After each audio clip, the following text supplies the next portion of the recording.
The family of a fallen Pontoon Beach officer are raising money to help other families of fallen first responders.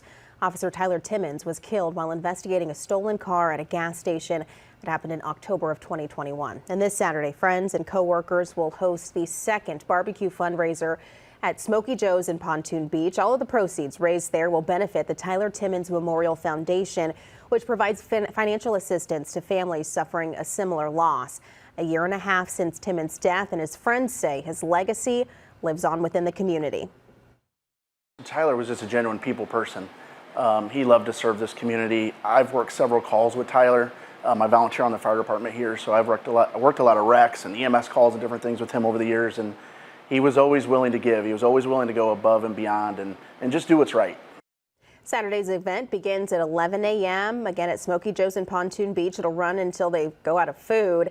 A $10 cash-only plate includes a pork steak or 2 brats along with potato salad and slaw. You can get it to go, delivered, or you can hang out and enjoy it with others.